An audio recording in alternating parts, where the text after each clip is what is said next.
come in.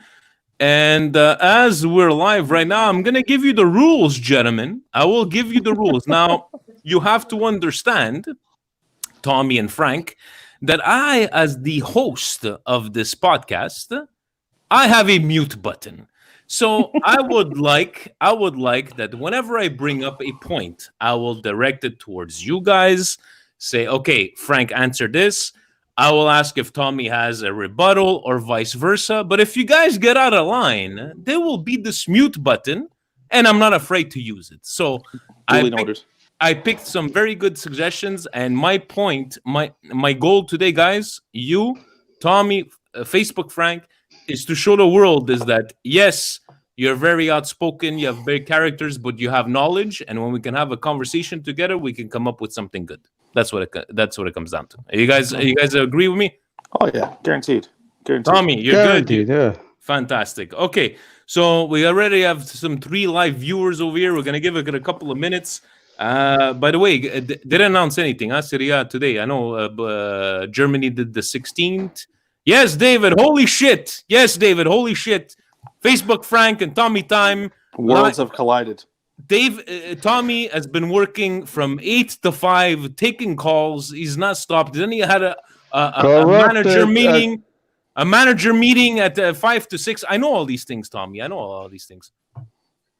Me, the only thing I have to say is a corrupted federation. The way la Federazione Italia Calcio Don't start, Tommy. made sure Don't start, Tommy. that Juventus I'm not was in fighting. first place, Don't. and then I'm not fighting. they're You know probably what? gonna go on to disqualify to Tommy. close the season. Tommy, I'm not fighting. remember, I have a mute button. If you get out of line, you're getting muted. You know what? Frank, that goes for you as well. Hey, I'm not arguing. I'm not fighting the guy. I'm just saying with him. You know what? It stinks. That's it. We just leave it at that. That's Tommy. Hopefully, You'll see why I'm not fighting you near the end. I'll show you a little surprise. You'll see why I'm not going to argue with you when it comes to look those at guys. look at Okay? Gio is online. He's big at Tommy Time. He's there online. So you know what, guys? I'm gonna start it off with a little music, and we're gonna go straight into that. Stay ready.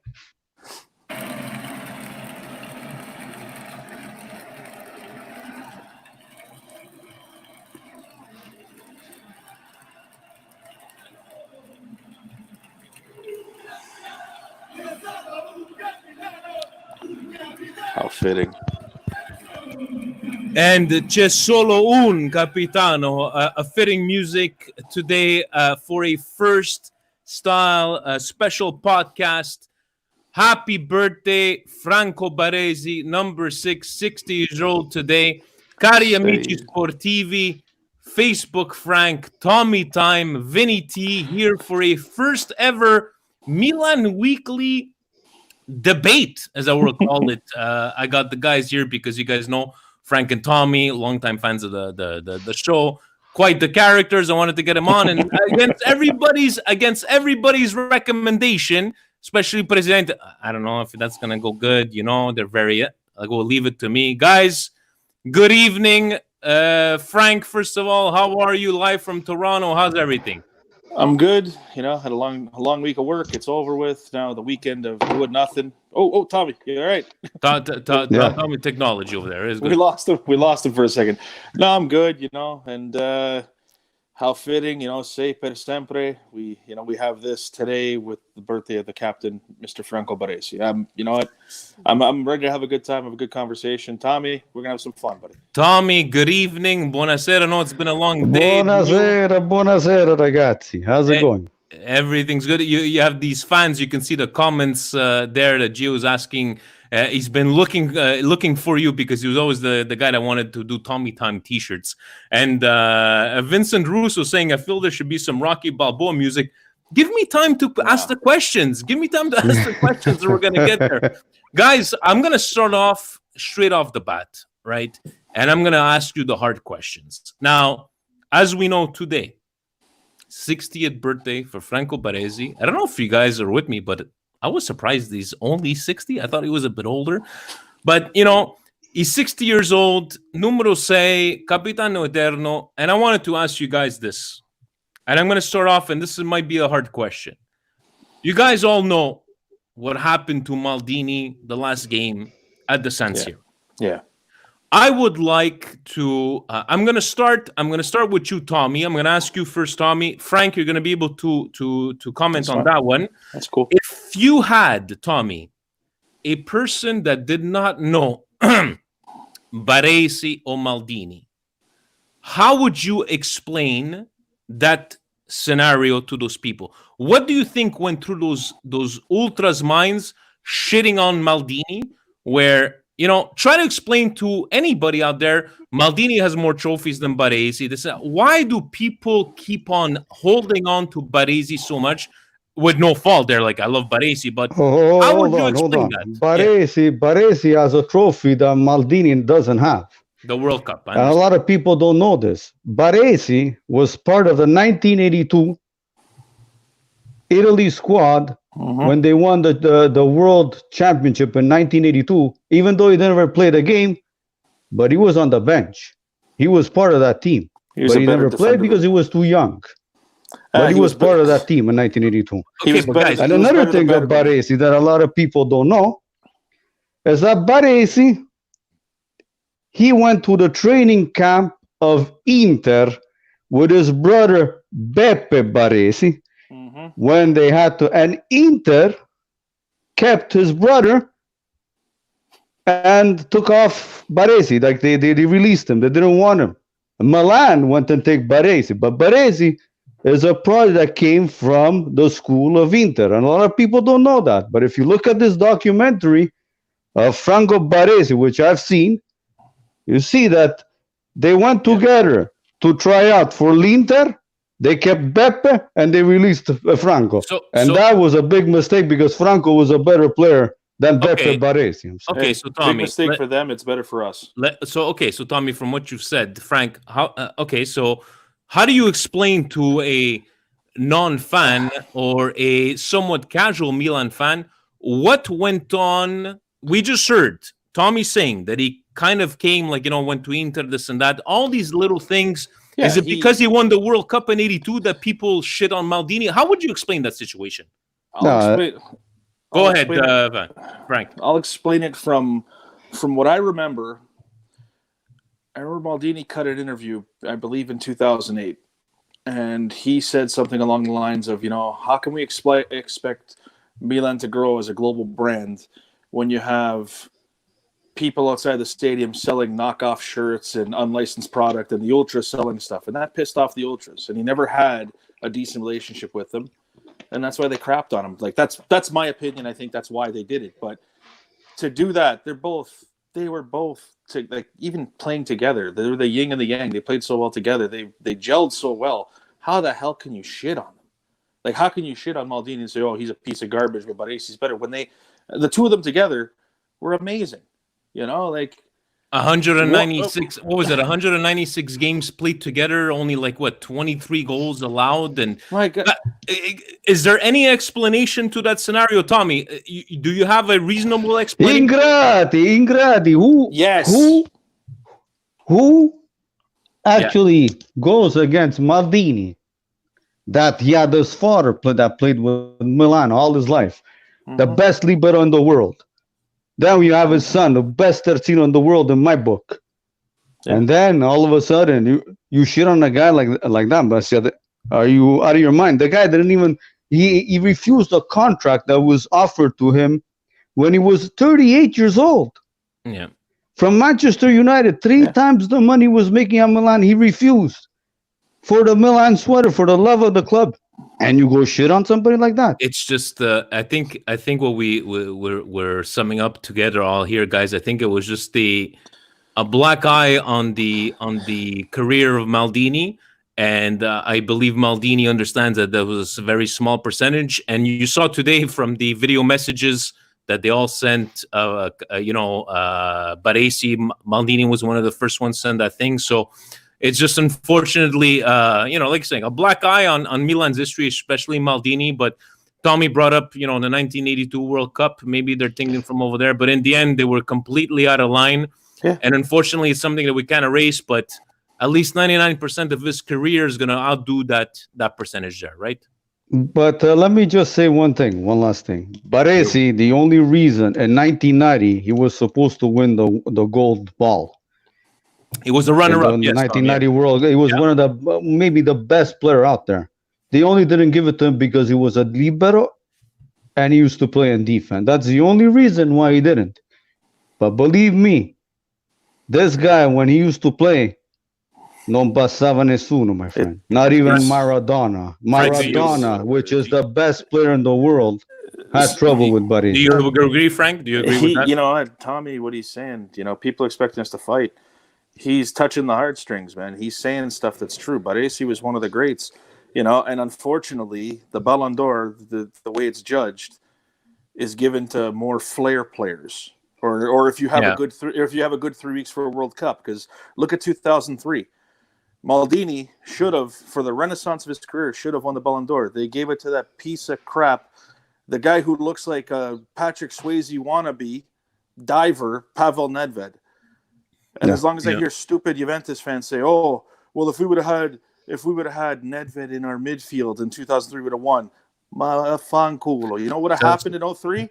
Yeah. You guys had Buffon in net and lost to Dida in a shootout. So go cry a river and go.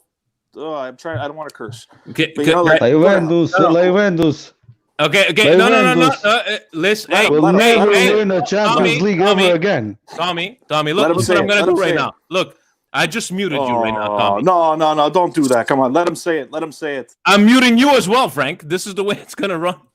Guys, no, we're just joking around, but we spoke about Baresi and this and that. I I did a little research, guys. I know that you guys are most of the guys that know a lot of the history of Milan, right?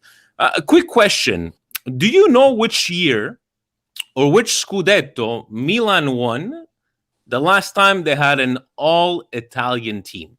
Quick little trivia. I don't know if you guys knew. This is something I came across.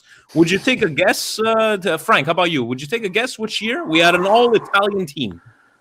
All Italian. Yeah.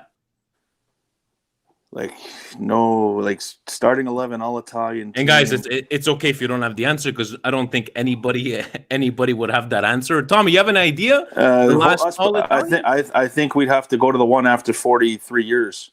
Like they were. That's what I think too. Maybe in the 60s, 63. Yeah. 78, 79, guys. 78. Oh my God! I was about to think about that. 78, 79 when Rivera retired. Oh my God! 78, 79 is the last Scudetto, the 10th Scudetto to be exact, that we had an all-Italian team, right? Speaking of Scudettos and this, guys, I'm going to another little quick trivia question. We always talk about great coaches, right? And the name of Nereo Rocco, to us guys that know the name of, right? Do you guys have any idea how many stints he had at Milan? Nereo Rocco, he's accomplished. He's the most winning coach, right? 10 trophies in total. Do you guys have any idea how many times he spent at Milan? 2 times, Frank. How about you, Tommy? What do you think? I know he retired for he was out of action for 2-3 years. Then he came back. 4 times. I think he stayed. Yeah, I think he stayed. He stayed. I think in Milan in the whole. I think maybe a good 5 to 10 years, something like that. I remember he did a partnership with Trapattoni. That Trapattoni was coach and he was with him, guys. And then 4 times he came back. Came back 4 times, but 10 trophies all the less. But people, even Steve is telling me on the comments, let's hard with these hard questions. What is this fluff? But this was my segue into coaching. I know. Now, guys, please respect each other's opinions. Don't fucking talk over each other. Sacchi versus Capello. We've heard. I've heard in the past. Tommy's a Sacchi guy. Frank is a Capello guy. I'm going to ask Tommy first, right? Why do you consider Sacchi as the best coach of Milan at all times? And then Frank, I'm gonna ask you to reply to that, and then same thing for you. You're gonna talk about Capello, and Tommy will be able to reply. Tommy, go ahead. Why? Very simple. Sacchi, twice in a row, back to back, Champions League, back to back, Intercontinental Cups, Scudetto, Supercoppa Europea, Supercoppa Italiana. He won it all. Capello, the only thing I don't like about him is he went to 93 in finals against Marseille and he lost. He won in 94. He beat Barcelona. That was beautiful. But then again, in 95, he lost. And then he lost the Intercontinental Cups both times. And internationally, he wasn't as good as Sacchi. Sacchi went out, and you see, Capello had something that Sacchi didn't have, and Sacchi had something that Capello doesn't have. Sacchi had the tutelage to bring Milan to the top of Europe. Campionato-wise in Serie A, he wasn't. Milan was good, but not as good as when Capello, because Capello in 5 years he won 4 championships. With Sacchi in 3 years he won 1, but Sacchi bought the cups. So Sacchi brought Milan to the top of Europe. And Sacchi is a maestro that changed Italian soccer, because Italian soccer before was played stile catenaccio. Sacchi completely changed and revolutionized Italian soccer con il stile del pressing, pressare a tutto campo e pressare anche senza palla. Okay, so Tommy, what would be your one argument, right? You're facing Facebook Frank right now. What would be your one argument saying that Capello for you, Sacchi for you is better than Capello, not to diminish Capello, obviously, but what's your one argument to Frank to say this is why Sacchi is above Capello? What would you say? I just said it. The European and the European Cups, and in top of the world, and the World Cups. He has brought Milan Coppa Intercontinentale, Coppa dei Campioni, Supercoppa Italiana, Scudetto. What is missing? Nothing is missing, and twice in a row, 2 times in a row.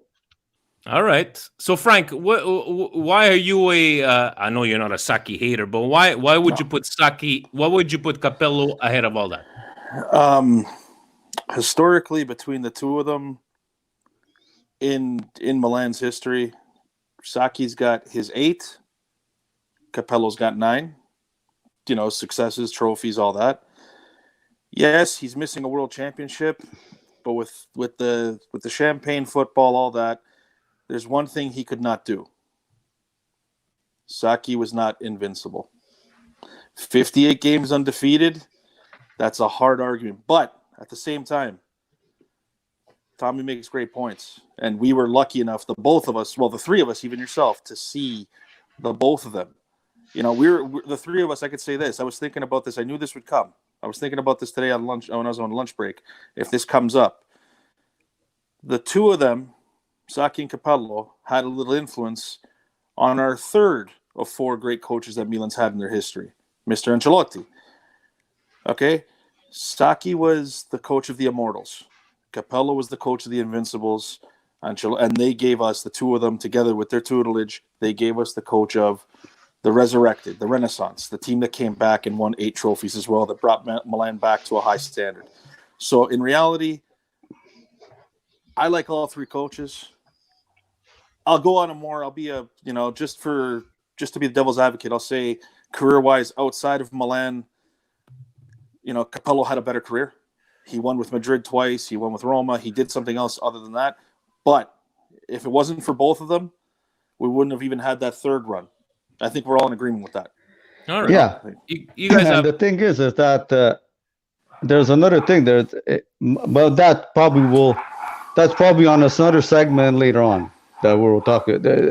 Just to go back on Baresi, why Baresi, for me, he is the best player Milan ever had, because he went to the dark side with Milan and went back up. Because remember, Baresi went to Serie B with Milan. Yeah, he did. Twice. And he went back up. And with a president that wasn't as good, Berlusconi, everybody knows that he took Milan from bankruptcy because Radice was really going bankrupt for Milan. So to bring a team that went almost bankrupt to the top of the world, No, It you takes guys, a good president to do that. you guys, and that's Yeah. why this is called kind of a debate, because there's no right or wrong answers. And I love your questions, but now I'm going to touch something a bit more touchy on our cases, guys. I want to take you back to the Calciopoli, and this is something that's been bothering me a little bit. I know we like to say "fuck Juve," whatever the case may be, this and that. I want to ask you guys something. I'm going to start. Frank, you answered the last one. Tommy, I'm going to ask you this first. Juve, Milan, Fiorentina, Regina. I think I mean Lazio, right? At the first news that came out, Milan, Fiorentina were asked to be dropped down to the last three, to be relegated to Serie B.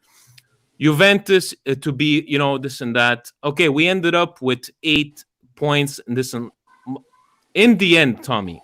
Here's what I'm going to ask you now. Try to answer this question without your Milan hat, even though it's very hard to do this. But why is it that when we talk about Calciopoli, Juventus is the only team we talk about where even my beloved Regina, Calabria, Forza Calabria, that we had to do with that 15 points of penalty, and we still stayed in Serie A. But Tommy, why do we only talk about Juventus where Milan not as much as fault as Juventus? Why do we forget about Milan? Because you know why? Finalmente they did something right, because in 1980 il Toto Nero penalized Milan. But let's not forget that even Juventus, they even proved that even four players from Juventus were doing the same scam. And what happened? They only penalized Milan and Lazio. They brought Milan to Serie B with Lazio, and Juventus got off scot-free. So this time what they did, well, they penalized Juventus. That's the only thing I say, because in 1980 was il Toto Nero, where Albertosi got caught selling games, and he was the goalie of Milan selling his game. Il Toto Nero was il Toto Nero. Il Milan ha pagato e la Lazio ha pagato. I understand that, but hold on a second. No, I have a question for him. Frank. No problem. Okay. So here's, guys, my question to you is why? Okay, Frank, I'm gonna ask you this. Why? Tommy's answered, and I know Tommy, you're taking back to Toto Culture, this and that. But guys, we're no fucking angels in this place. My question to you guys is that why does our name not come up as much as the name of Juventus? In the calcio, guys, we started the fucking season with -8 points. La Juventus si comprava campionati, è da anni che si compra campionati. I just muted you, Tommy. Tommy, I muted you. You're muted. Frank, why? Milan? I'm not debating if Milan was guilty or not. Why does Milan's name not come up in these Calciopoli things? Go ahead. I've had this argument with my. Steve is telling you because of Silvio. Hey, Steve, why don't you show up once in a while? Oh, shit. No. Oh, shit. Go ahead. But no, all jokes aside, Steve, you're cool. Don't worry about it. Why? Why does Milan not get talked about? Why does Milan not get caught? Why does Inter, when they were found in Calciopoli 2, not get brought up? Or Livorno from Calciopoli 2? Or Udinese, because, they were caught in Calciopoli 2. Why don't they get brought up? I'll tell you exactly why. There's a little book called The Fix by a investigative journalist, Declan Hill. Okay? And he has 2 books about match fixing. He was supposed to do one about match fixing in hockey. He was watching something in Russia. A Russian mobster says, "No, I make money off of soccer." In his investigations, he even found evidence on Calciopoli. This is a guy that could give a rat's ass about Italian soccer, could care less about Milan and Juve. The evidence kept pointing to Luciano Moggi calling up designators and saying, and I know I'm getting my voice raised because it makes my blood boil every time, and saying to these guys, "You take care of us, keep taking care of us, keep taking care of us." They had their hands in everything, from player transfers with the GIA agency. That you had Girardo, Betica, Moggi, their kids were running this agency, and they were dictating who would even play on a national team. You're telling me a guy like Gianni Cheda was allowed to play and be in qualifiers, and Manuele Blasi in qualifiers to the Italian national team over a guy who was playing in Champions League in Massimo Ambro fucking Cini? Are you telling me that? No. This is a team that they had their hands in the cookie jar. They got caught. The best thing that happened to Serie A was that the Agnellis, Gianni and his little partner, they were both dying when this investigation started, and they didn't have Tony enough. Perti and Gianni Agnelli, yeah. Yeah, they didn't have their strength to try and bribe to grease the right palms. And Lapo Elkin was too busy with his nose in the clouds, if you know what I mean, to do anything about it. Okay, because once an Agnelli came back, once an Agnelli came back, all this crap came back. Okay, it started with the Fantasimo goal again with Montari. It started with these teams are like Provinciale squads. It started with Buffon saying things like, real teams find a way, losers find excuses. It started with the game in 2014, the Roma versus Juventus, where you had a penalty shot called for Pogba when he was outside the box. You had a goal scored by Bonucci when Vidal's blocking Roma's goalie. They got their punishment. They got their punishment because they deserved it. And don't forget, they even had kidnapped a referee in the locker room because he actually against Fiorentina. Moggi locked him in a locker room, but no one talks about that. But guys, let me ask you this, and I'm not debating what you guys are saying, but sorry, that just gets me heated. No, it's good, but you know what? It gets me going, man. I'm going to assume, I'm going to ask you guys, whether a person goes into a corner store, steals a pack of gum, or steals a $50 whatever article from the shelves, it's still stealing. You guys seem to be diminishing the fact that we were at fault, but because they were at fault more, that's why we don't talk about Milan. Am I wrong in saying something like that? Tommy, what do you say? They never proved that Milan was at fault. Thank you. They never proved it. The transcripts never proved anything. Okay, so why did we still get those 8 points and being disqualified from the next year? Because it's a corrupted federation. So you guys are saying is that we might have been wrong, nothing was ever proven, and because Juventus was proven in the track record, that's why they talk about Juventus instead of Milan. Is that what I'm getting? Yes. Tommy, do you agree with that? Well, because look, now the evidence was too big to hide. How are you gonna hide that this guy Moggi had 2 cell phones, got 2 schede that were from Switzerland, and he was basically on the phone 18 hours a day.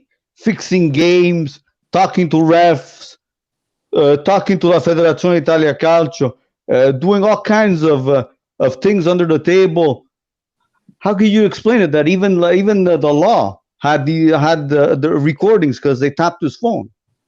You can't hide things like that. Once it gets too public, the Federazione Italia Gioca Cup had to show something for it, and that's what they did. They knew that Juventus, anyways, if they're going to go to Serie B this year, they're going to come back up to Serie A the year after. Steve, and that's what happened. Saying that we're like O.J. Simpson. But guys, no, I just wanted to bring up that point because I know you guys have that historical thing, and we're already on close to 25 minutes. This is fantastic, but I have another question for you guys before I ask you the question that I gave you the heads up on. Guys, this is going to be a hard one. Frank, I'm going to ask you to start on this one here. Okay. You have a gun to your head, and you have to choose. You have to erase this player's history from Milan completely. Your 2 choices are Shevchenko and Kaká.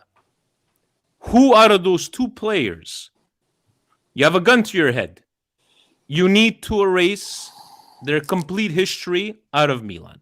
Tommy, I'm going to have another set for you. Don't you worry about it, unless you have something to say. But unless, Frank, you want to start thinking about it, you need to erase that. And that's why I wanted to stomp you guys. I didn't want to give you a heads up. And so, Frank, you need to erase one of them. Kaká or Shevchenko. Who do you erase? But there's a third option, right? No, there's no third option. There's no bullet? There's no bullet? You need to erase the historical facts. Kaká or Shevchenko were never a part of Milan. To answer. Okay, so Tommy, you know what? Sorry, Frank. Tommy's gonna answer. I'll take the bullet. You'll take the bullet? All right, he's taking the bullet. Tommy, who do you erase? For you, it's so easy. Kaká. Really? Why? You're gonna ask me why? Because Shevchenko scored the last goal in 2003, Champions League versus Juve. He brought us the Champions League contra la merda Juventus. So yeah, I would erase Kaká. So Yeah, you're but racing. You're not thinking about the fact that Kaká served most of those goals to Shevchenko. Frank, what do you say about this? but Kaká also set up the winner against Liverpool, La Revintica, and he also set up the winner against Boca Juniors, La Revintica. No, he scored the winner because we won 4-2. So I would take the bullet. I'd say, "Va, I had a good run. Go do it. Do what you got to do." But you're So not. You can't erase that from history. I'd say, take me so out. so Tommy. So Frank is he's pleading the fifth. Tommy right away is like get No, rid of I'm not pleading. Kaká. I'm not pleading the fifth. I'm sacrificing. You're Saying, you know what? sacrificing. You're saying, you know what? Who am I? Let their legacy live on. Who am I? But Evia. Tommy was able to answer there, Frank. I'm not. Tommy Hey. said right away. He's like, oh yeah, And maybe because of Shevchenko. No, but I countered too by saying, "Hey, Kaká got La Revintica for us. He helped us get there. He did the one man show against Manchester. They both did incredible for us. So I'd say, okay, va, take off the And hat, go. we gotta change. We gotta change know- subject because David from Milan Club Philly did not like.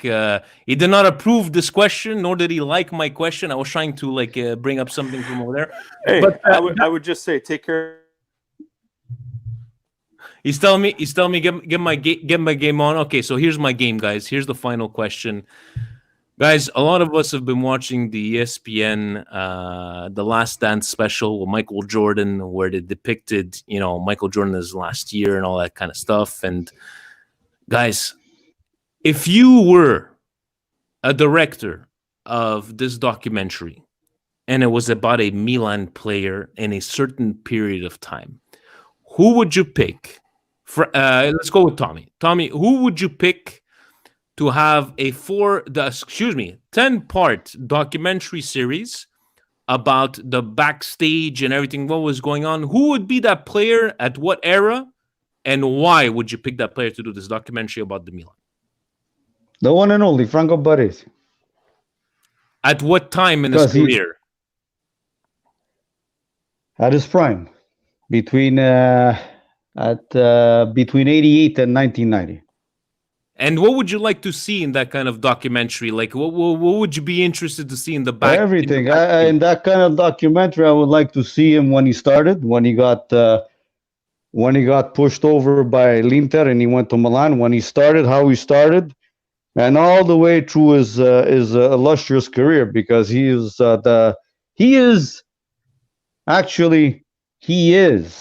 big part of the Milan era of Berlusconi, if not one of the world's greatest players you will ever find on the face of this earth. And he proved it once again in 1990 and even in 94. Remember, he played the final against Brazil, and he had just stepped out of a surgery. He got his knee scoped. Yeah, He got his Frank, how about you? Like, who do you? What would you do as a documentary style?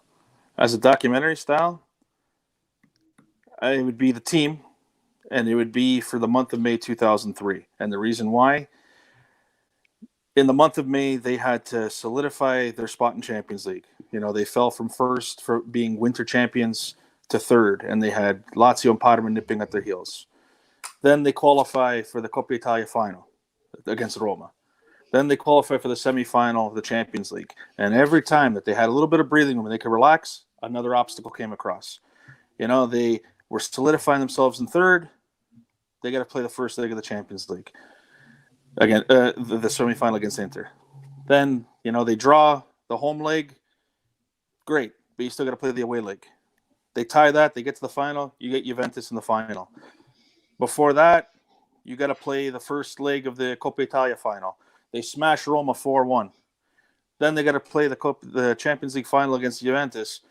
They lose their super sub, Yandel Thomason, with a separated shoulder. He's out for the rest of the season. In the game, they lose a substitute, Roque Jr. He can't even walk. And then go to shootout and win. And then after that, they had to play and not have a hangover on May 31st against Roma in the second leg. And they went down 2-0. And then second half, got their heads out of their asses and tied 2-2, won 6-3 in aggregate. That month in general would have made or broken that team. Quite possibly would have been the end of Ancelotti.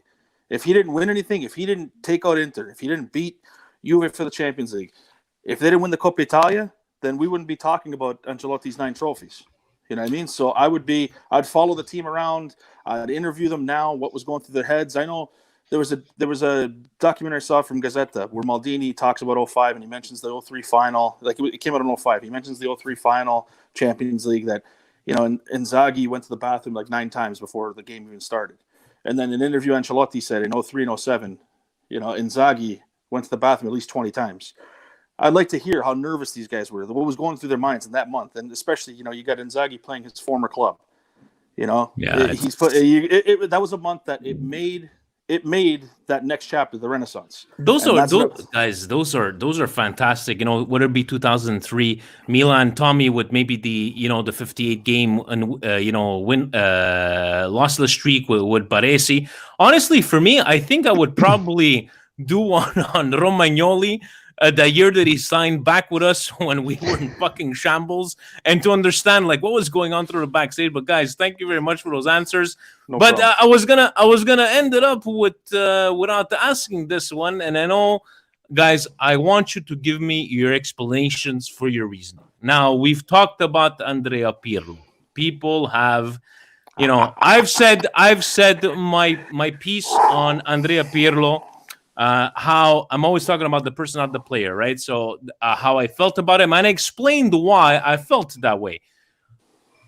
Then we spoke about Cassano. Now, Frank, I understand that you said on the last podcast, I know, the message was maybe misread, but you were saying that, that was purposely misread by good old Stevie.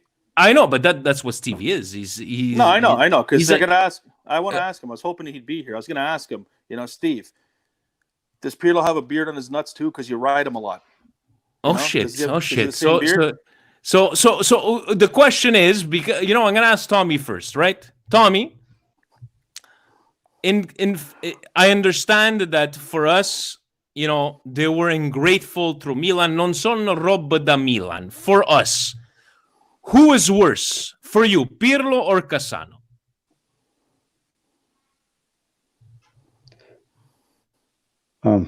You know what? I'm going to let Frank answer because Frank's ready. You think about it, Tommy. You think about it. Frank, explain where you put Pirlo and... Because no offense, Frank, I didn't agree with you. For me, Cassano, we saved his life. Cassano, I fucking loved him. I bought a €120 jersey at the Milan store with Cassano on the back of it. And... Huh? I felt Baresi was more no traditore because you know what? Pirlo, for whatever he's done for Milan, that will trump how... For me, Cassano is a lot worse than Pirlo. Please explain your comments from over. Well, the reason why I said that he's very similar is, yes, he is an ingrate, but after thinking about it, we expected Cassano to burn the bridge. We knew something was going to happen. It happened. I didn't. Everyone knew it happened. It happened in Roma. It happened with Real Madrid. It happened with Sampdoria. There was a good chance it was going to happen with us. He did happen with us. It happened with Inter, Parma, Sampdoria again. Where that guy is, there's drama. It's something in the water in Bari Vecchia. I don't know where he's from. No. But Pirlo, in my opinion, hurt worse because essentially his career was dead. He was on the trajectory. He was one of those guys from the Azzurini of the 2000, of early 2000, late 90s, early 2000. Guys like Francesco Coco, Matteo Ferrari, Nicola Ventola. He was on that same trajectory. He was, he's going to be the next big thing. He was on a big club, and he did guts. Inter Londomonte Regina, a team that's fighting relegation. Inter Londomonte Brescia, fighting relegation. Then they sold him. Milan put some money up. And even then, he was barely playing. He couldn't take a starting shirt off of Albertini, who was aging. What happened? Ancelotti comes in, says, no, we're going to make you the metronome. You're going to dictate. You're going to do our thing. We don't need you to be a trequartista. We need you to be a winger. We're going to put guys around you to do that. And they did. Okay? They rescued his career. He was on the scrap heap. And then you leave and you say, well, in 2005, I wanted to go to Chelsea and they didn't let me go. Asshole. We were still fucking challenging for the Champions League and the league title. oh, after the World Cup, I wanted to go to Real Madrid. Once again, jackass. We won the fucking Champions League and finished fourth. We were challenging to stay in Champions League zone. And you turn around and knock us? We saved your career. Yes, Milan doctor saved Cassano's life, but whatever. We knew it was coming, that he was going to be an idiot. But with Pirlo, that hurt because we didn't expect it. He did that out of spite. He went to Juventus out of spite. Okay. And he still talks. You just said the key word. I'm going to ask Tommy to answer this one. You said because it hurt more. So I don't know if you're putting Pirlo up on that level because he hurt more. Tommy, Cassano, Pirlo. Yeah. Who's more ungrateful from to me? A me fa schifo Cassano, ha fatto schifo because everywhere he went, he was in Rome, e ha fatto schifo. He went to Real Madrid, e ha fatto schifo. Went to Sampdoria, ha fatto schifo. He came to Milan, ha fatto schifo.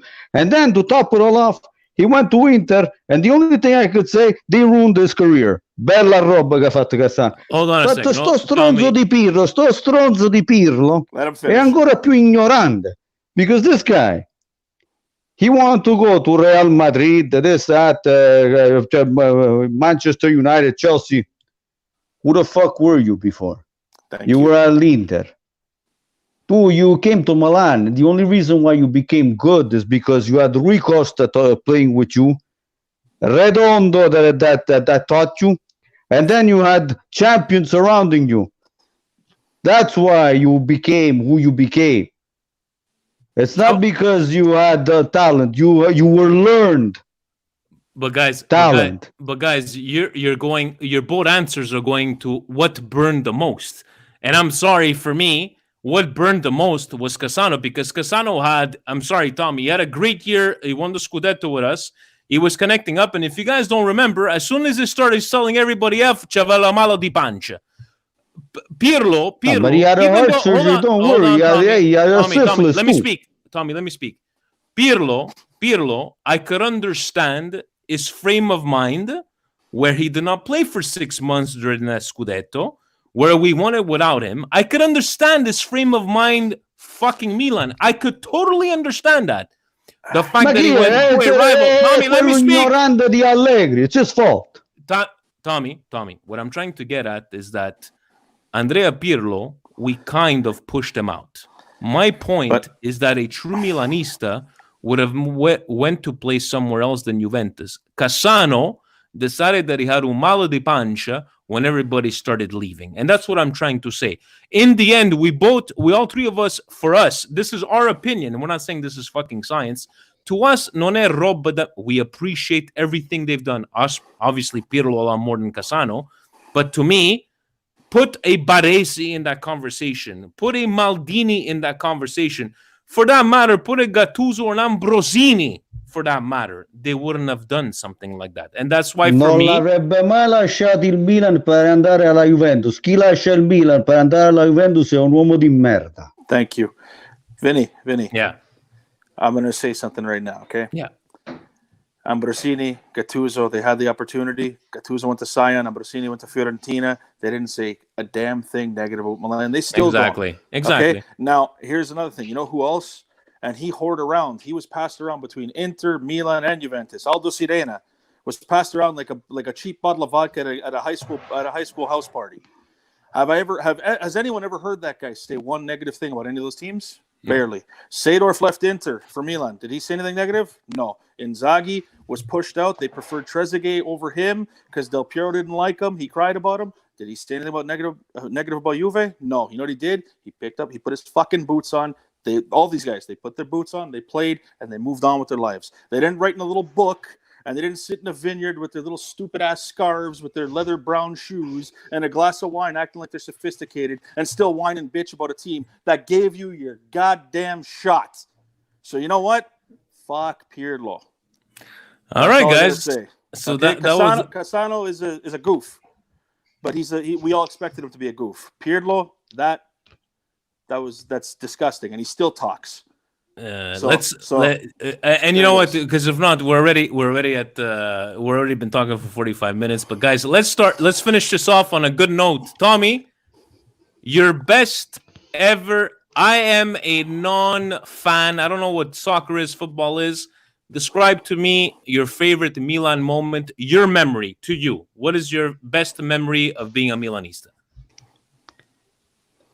Esteaua, 1989. First time Milan in Champions League after 20 years. 10 years. 20. 10 20, years. buddy. To 20. 4-0. 20, buddy. 4-0. So that's your 4-0. so that's the But best memory in in 1989. Barcelona, there was 90,000 Milanistas in And Barcelona. Yeah. And yeah. you know what? I have that game on my hard drive, Tommy. I don't know if you can watch it, but I have the whole game on our hard drive. Maybe we'll do a watch along one of these nights. Frank, how about you? What's your favorite memory of being a Milanista? What's funny is, Tommy, in '89, when I was a kid, I was on vacation with my family, went to Bari, and the first game I saw, and this is hand to heart, was a repeat of that final. I knew nothing about soccer. I was a little 5-year-old kid from Mississauga, Ontario. The only soccer I knew was the ones that my brothers played in the house league. That was the first game I saw, and that was the game that got me. But what trumps that memory, and I'm not sad to say it, when Milan beat Inter in 2011 3-0, when they clinched the Scudetto essentially, and the reason why is because I was sitting there with my son in my arms. He was a few months old. It was just before his baptism. I got to celebrate a Scudetto with my son. That trumps '89. That trumps, even though I saw them lose in San Siro. That will always be my lasting memory. That game when they beat Inter 3-0, Pato scores within seconds, and Cassano scored the penalty shot and threw off his jersey. That was essentially the one that gave the stamp. Frank, don't remind me, because I had bought a ticket to go to watch that game, and unfortunately, I was supposed to get a ticket. But it's a fucking fantastic memory. Like, But you know, that's your best memory for me because of who was with me. My boy was a few months old. My little boy Michael. He's been in the Milan club pictures and stuff like that. This little blonde kid. You know, that was my best memory because we were sitting on that. He woke up from a nap because I woke him up. My wife gave me the baby. She goes, "Here, take him." I go, "Okay." And he calmed down. And we're watching the game. And every time they scored, after they scored, I was going, biting my lip because I didn't want to scare him. But, you know, and then when the final whistle went, I was throwing him in the air. And, you know, but that's my memory for me. That's my awesome. all-time. That's a fantastic. Both your memories, dude, are fantastic. We're all about the same generation. Last week, that's what I did. I sat with my son. I went through the final of 1993. 93? No, 1994. Sorry, it was Milan, Barcelona. Tommy's kid is not even. What is he? Not even 6 months. 6 months old. Tommy. 4 months old. He's 4 months. That's how you started, buddy. That's how you started. My son was he was 6 months old when we watched that game.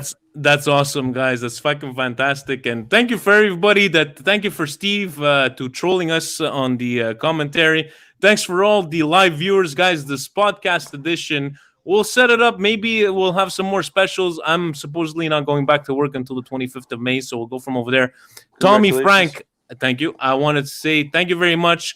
We were able to have a great conversation, and we were able to speak on top of each other. But you know what? In the end, I'm gonna let you guys. You know what? Let's leave Tommy because I know it's itching at him. It's itching at him. You guys are but you guys are both. Tommy one thing though. Before I go, show Tommy. Go ahead. Yeah. I gotta show Tommy. First off, I want to say this: when this is all over, I did my bucket list going to San Siro. When this COVID crap's all over, what's on my bucket list is I want to come to Montreal, have an Amato, have an espresso with you, Vinny, with you, Tommy, and even with the Pirlo Dick Rider Steve. You know, when this is all over, enjoy. That's on the bucket list now. And Tommy, President is gonna pay. Magari. And Tommy, I'm gonna bring this for you. Okay, you could take a look at it, but I bring it back home. Okay, this one's for you. Okay. What does he bring? Look at that scarf, Tommy. Yeah, I mean he's got the perfect scarf, huh? That'll come to Montreal with. Fuck you, but that's beautiful. That'll come to Montreal. That's beautiful. Now you guys have become best friends. Look at that. Look at that. Hey, did we just become best friends? Are we gonna start doing karate in the garage? But we're never enemies. We're never enemies. I mean, look, we go for the same team. just You can't be. just different opinionated, and it was always for the good and fun of the show. And Marcello saying that you can't talk to VP like that. Marcello, he's in character. He's working you, which he doesn't understand. Marcello doesn't understand wrestling. I just did. Yeah, exactly. He just worked you.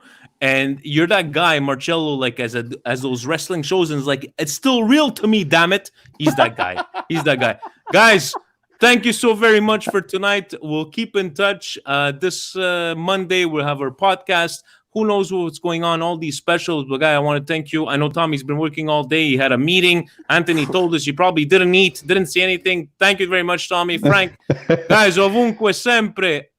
Forza Buonasera, Milan to ragazzi. everybody. Ciao, guys. Ciao a tutti. Forza Milan, ciao. See you guys.